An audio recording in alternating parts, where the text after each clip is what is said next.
Hey guys, how are you? Welcome to my channel. My name is Louis, and we are going to go over Angular in this course. What is Angular, right? So, how do you describe Angular to someone who doesn't know anything about frameworks, right? About Angular, basically.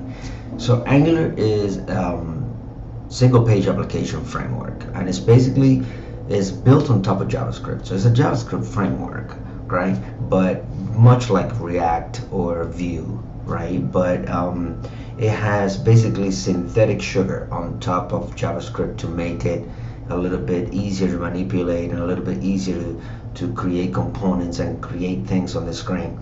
But why not just doing normal JavaScript things, okay? Well, it would take a little bit more work to do what Angular does if you did it all the way from scratch from JavaScript. Now, so how does the concept of single page application really works, and why is it such a great thing, right? Why do people like it so much? So as opposed to the normal progressive web style application, when you go from one page to another, you bring it in basically everything every time you go and click into the next page. You reload the header, you reload the footer, you reload the logo that was up there, the sidebar menu if there was one, and you reload this on every single click that goes to another path into your URL. Okay, in a single page application, you're technically running all of your content in one page, but they're just being hidden away from you. And then when the route changes on the top, then it only changes that piece of information in the center, in the content area.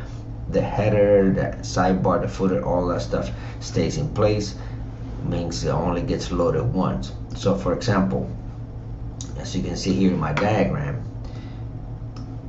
in this case right here, this is my page, and this right here is my header, right? So we're gonna call this is the header. Oops, that's a little bit dark.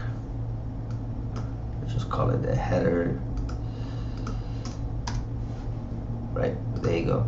So this is my header right here, and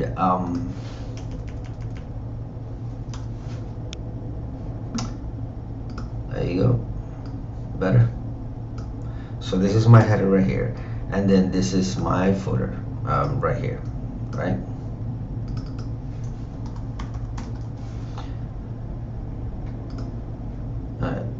I don't know what happened, but you get the idea. That's the header. There we go. That's the footer. So this is my header, this is my header, this is my footer, and then inside here is my content. So what's going to happen is that while I'm over here, I'm on page 1. This is my home page, for example. This is my landing page, and then I hit a button that takes me to route number 1. Could be the about page or whatever. The header and the footer is going to stay the same, and what's going to happen is I'm going to then make a call to that view that has my about page, and that about page is going to end up there. That's all that is going to happen. Then I'm going to say, okay, I'm done with this route. I want to see now the contact page. I want to see, what the contact page has got to say, and then it's going to bring the contact page and put it on top. Okay, and then I want to see the other page, and it's going to bring them here, and it's going to continue to do that, and it's going to bring all the pages in, and as say get to then recall another page again, it's going to then basically bring back that particular page and put it back on top so that I can see that page again.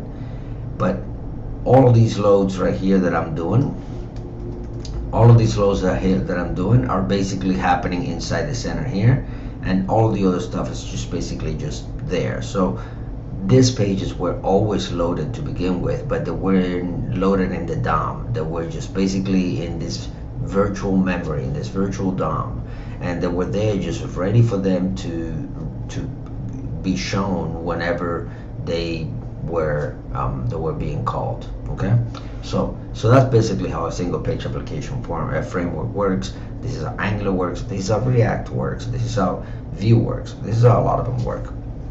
Alright, so now that we got that out of the way, let's start building our first application. So we're gonna build an application basically that is for a task reminder. Okay, and I built this in React already, and if you're interested in learning React, you can go ahead and check that course as well in my channel, and subscribe if you want to. I'm not really crazy about subscribers or whatever. I'm just mostly here just to teach you, and if you want to subscribe, that's fine. If not, then that's okay, but if you want to, that'd be cool. All right, so yeah, so the task application that we're going to build is basically going to implement most of the stuff that I implemented in React as well. So that's going to be fun. But the one thing is that Angular is going to be a little bit more convoluted to do things than React does, and it's going to seem that way to you because the way that Angular was built, or the way that it was designed for, large enterprise applications that required a lot of steps in order to do simple tasks, because it required, a lot more logical thinking and things like that, as opposed to React is a little bit easier, and a lot of things are already in place and done behind the hood, such as, for example, creating a component. For example, in React, when you create a component, all you gotta do is create a file and then import it whatever you want, and they're good. In Angular, you can do the same. You can create a component and import it, but at the same time, you have to make sure that it's declared in a specific file, and all these declarations have to exist and has to be, specifically placed in different places, and so it'll get a little bit more different. It'll be a little bit different. All right, so first thing is make sure that you have Node installed. If you don't have Node installed, go to Node.js, and you're going to find that, and you just type in Node.js in any browser you want, and this one right here is the one that you want. Make sure that you click on the download and pick whatever you have. Whether it's sorry, my face is probably in the way. There you go. Pick the one that you have that you're running. So whether it's Windows installer or Mac or whatever, or Ubuntu or whatever, and go ahead and install it and go through the steps. It's pretty easy to do. If you don't have Node, this won't work, okay? Because Node is what's going to provide you the npm package that is going to contain Angular as well, the Angular CLI. All right, the next thing that you're going to need is an editor. So Visual Studio Code is the one that I use, but you can use certainly anything. You can use regular Visual Studio. You can use Sublime. You can use any one you want. Atom is good too. Just go to Visual Studio Code if you want to follow the exact same thing that I'm doing, and I'll use different plugins and things like that to help me code along the way. I think Visual Studio Code is really, really strong, so just go ahead and click on that, and again, just pick any build that you want depending on the system that you're running, and just go through it. And then once I open mine up and I set it up and I open it, I'm gonna open up my extensions, and then you can pause the video and read, just gonna check them out, and then you're just gonna upload your own extensions, so that way you have the same stuff that I have. All right, and then the next thing that you need is going to be Git Bash. So this is kind of like, I don't know, you may need it, you may not need it, but especially if you're gonna deal with GitHub.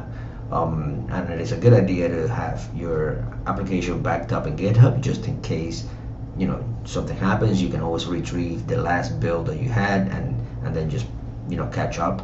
I'm not gonna be doing any Git versioning on this tutorial. I'm not gonna be sending anything to GitHub in this tutorial, but I do have other tutorials that I teach how to do this, so you just go ahead and follow those tutorials and make sure that you do it on this one. Create your account in GitHub, create a repository, and then constantly after every lesson, maybe you want to start pushing all your stuff in there. But for that to happen, you need to have Git installed. So just download Git right here. Again, just like anything, follow all your stuff. Mine is already saying download for Mac because I'm running a Mac, so there's that. And then the last one is actual GitHub. So you want to go to GitHub and just basically create an account there, That's pretty easy to do. I'm already logged in, so you're not gonna see it. You're not gonna see the actual main screen for creating an account because I'm already logged in. But that's the idea. All right, so let's go ahead and get this thing going. So the first thing you want to do is just create a folder somewhere in your computer where you're going to be downloading and installing your application. Okay.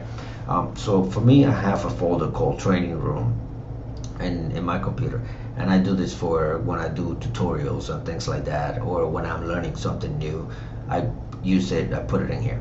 All right. So as you can tell, I have some already there. I have the Angular one, React, TypeScript, stuff like that, and I have one there called Angular. Okay, so let's go ahead and open that first. And since I already have, let's see, I don't think I have new terminal a folder. There you go. So if you have Git involved, you install, you should probably have, if you right click, you should probably see something like this, open Git here, or new terminal folder, or something like that. But let's say you don't. Let's just go ahead and open a terminal. And for you guys, for Windows users, I think it's a CMD. You go to command line or something like that. Command window, I don't know. You Windows people. All right, so over here I am in my folder. So if I do ls, it would tell me exactly where I am and what folders I have access to. And as I see here, the training room is right here, right? So if I click ls, it will tell me where I am and all the folders that are there. So I see training room is right here, which is kind of where I want to go to. So I put cd for changing directory, and then I put the first 3 letters and hit tab, and it's gonna eventually take me there. And hit enter just to kind of follow along the way. You can put more than, you don't have to do it on every step. You don't have to hit enter on every step, but just to make sure where I am. If I hit ls again, now I see Angular, React. I'm here. This is where I want to go. So I'm gonna go one more step in to Angular. Bam, right there. Okay. And then now from there, what I'm going to do is I am going to create my very first Angular development in there. But before I do this, I have to download the Angular CLI. So what does the Angular CLI look like? It's basically an engine that helps you generate all the components that you're going to need, and the services and directives and whatever you really want to do in Angular. It's going to help you build it for you, so you don't have to manually create the file, create the folder, put a CSS file in it, put a TypeScript file in it, put an HTML, I said, or CSS, HTML, CSS, and TypeScript files in it, and then import all of this inside of the Angular components file and declare them there. And it's just a lot of stuff. So Angular CLI, when you create a component, it basically does all this for you. So let's go to Angular just to see what I'm talking about, which is in angular.io. And let's move it over here because again, my face is in the way. And actually I'm gonna open it a little bit bigger. And if I go to docs, it's gonna tell you what is Angular. And then here, this is what you're going to need in order to create your first Angular, to download Angular CLI. Now, if you have a Mac, you have to put sudo in front of this. Okay, so for me, I don't have to, I don't have to because I already have it installed, but this is what you will have to do. You will have to do sudo and copy that and paste it, and then hit enter. And it's going to ask you for a password, which I'm not going to do because I'm already have it installed. And then just let it run. Okay, now for Control C is what basically escapes out of that. Control C, and it escapes it Control C for Mac and everyone. Alright, now if, for example, if you're not sure that you got an Angular CLI already installed on the computer, which can happen, maybe this computer is the computer that you at work, and someone was already working on this computer before you sat down. The guy got fired and you got this job, and you don't know if Angular CLI is already in this computer. It might be, who knows, right? Or maybe maybe you have an IT guy that kind of sets up all your stuff for you. You know, the guy that puts the email on your computer and puts everything that you need in your computer and downloads all the softwares that you're gonna need. Maybe he already downloaded Angular because he knows you're gonna need it. Just to make sure, you're gonna put ng, all right, and then you're gonna put -- version, and you're gonna hit enter, and it's going to tell you if you have Angular CLI. It's going to show up like this, and it's gonna tell you which version and pretty much a lot of other stuff. It's gonna show you there. Okay, so that's a good stuff. If you don't see any of this, then go ahead and run this command here, sudo, if you have a Mac, and if you don't, then if you do see this, then you're good. You are already ready to create your first application. So I'm gonna go ahead and stop it here because we talked already a lot about all this initial setup. But on the next video, I'm going to actually create the first application, or the application from the startup, and then we're gonna talk about a little bit about what's inside of each application when you get it out of the box. All right, I'll see you guys in the next one.